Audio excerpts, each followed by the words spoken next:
I'm getting more and more convinced I need to know what Wolf is. Yeah. At this level. Because I don't Yeah. give a shit if the Wranglers, I mean, I was going to say, because I saw you pitch the shutout or whatever the other night, and that's well and good. Yeah. We're happy that you're doing well in the A, but because it's what, like I said it to Pinder last night. I said, if Wolf is what he's supposed to be, you're halfway to fixing your problems on this rebuild, redo, whatever the hell you want to call it. There's a common thread with all these rebuilds that take over a decade. They never get a goalie. The goaltender is the soft spot. So if your goaltending hole is filled already, this rebuild is you're back in business a lot faster. Look at Edmonton, look at Ottawa, look at Buffalo. They've struggled for net minding, and it prolongs this thing. If he's going to be an ace, that changes everything. And if he's going to be, the typical trajectory, which is it takes a while to find your footing in the league, you got to back up for a while, then you step into the starters role 5 years later. Well, then it doesn't. Yeah. And even the guy you don't have to be putting him in the rafters at the end of his career. Just, can you give solid goaltending? Can you not you have to be cost your team wins? But it's hard to do for young players, right? We rarely see it. Like Spencer Knight was the same draft class. He came to the NHL way sooner. He gone. And he might be all right.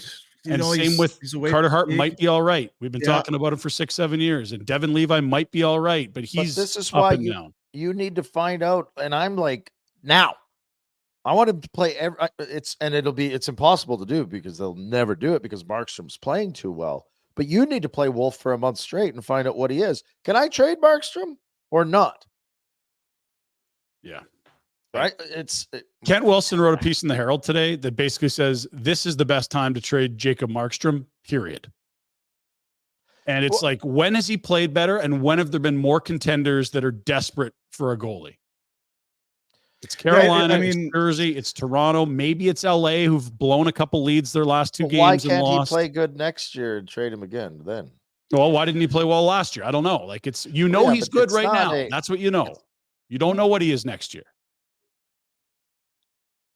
I think the point is a good one because, and I think we talked about it with Noodles or whoever it was with Drex. You're getting potentially 3 playoff runs with this guy. And if the Flames are going to eat money, which I do believe that they would for the right deal, and his play it's as good as we've seen him.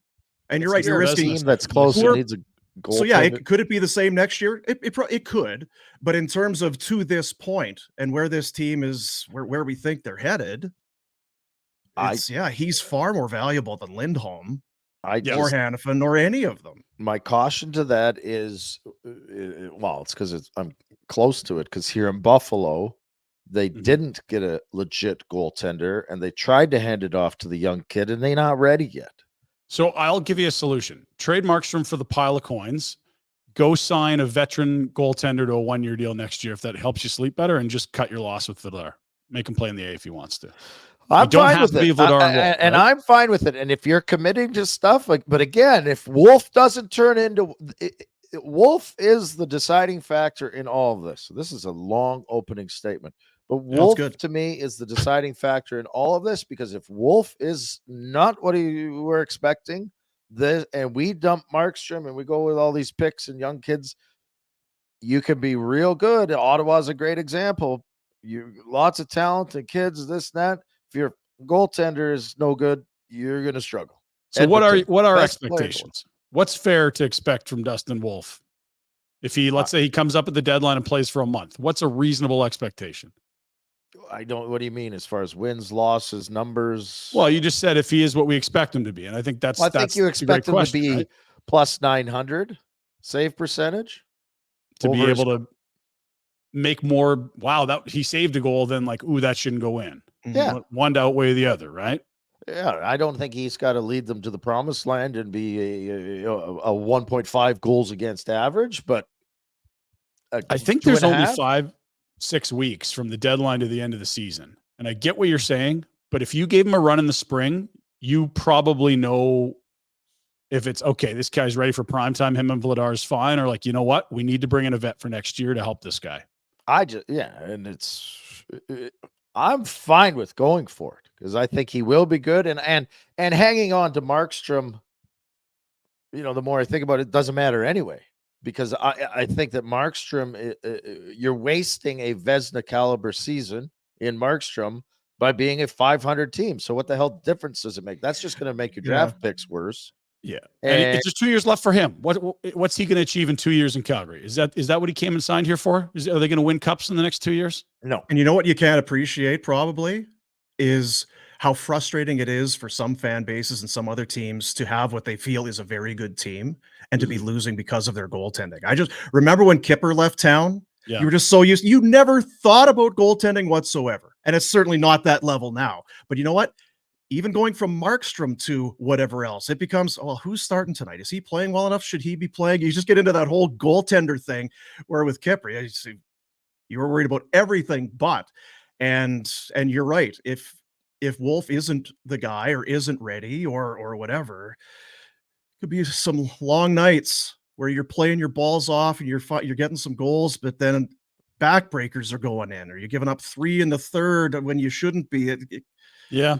Or you stumble into a Talbot season or a Reimer season. Like there's always guys off the scrap. For every team that we're belaboring this maybe a bit, but like Ryan, you make good points. But for every guy that does have a Reimer season that's doing decent, there's a Korpisalo that's horseshit. There's an and you can't. You don't get 5. You don't get 5 tries at it. You go into the off season. Okay, if there's 5 goalies. Well, we got to decide which one we want, and then will he come, and can we pay him, and all of that. It's because when you look at Korpisalo or even Campbell, you're probably going to have to go in maybe for a year, and those guys are definitely more, but a year longer on term than you want. Maybe you pay a little bit more, and then what if the guy doesn't turn out? Then it's like shit. Because remember, after Kipper left, it was a Ramo and Hiller. No, I think you're in a spot where we understand the next 2 years you're not signing one 3 or 4 years, even 2 years. It's just like there's probably 80 guys that are good enough to play in the league. You wait till all the highly touted guys are gone and you spin the wheel. And maybe it's like a guy like Alex Nedeljkovic was a nobody and is playing very well for Pittsburgh. A guy like Casey DeSmith has been very good in Vancouver that was just a guy. Half the league is just guys that either are playing well or aren't. So you spin the wheel and you see what you got. And maybe Vladar wants to have a good season. Who knows? But like next year's not the year. It's like we have to go find our franchise goalie. It's just find a vet. Make it give someone that can mentor Dustin Wolf a shot here. And maybe that still is Vladar. Just it's been a tough season for him. Hey guys, thanks for watching. Be sure to check out more of our content right here on the Flames Nation YouTube page. We had a bunch of great long form interviews. You can check out some videos we've done as well outside of the studio.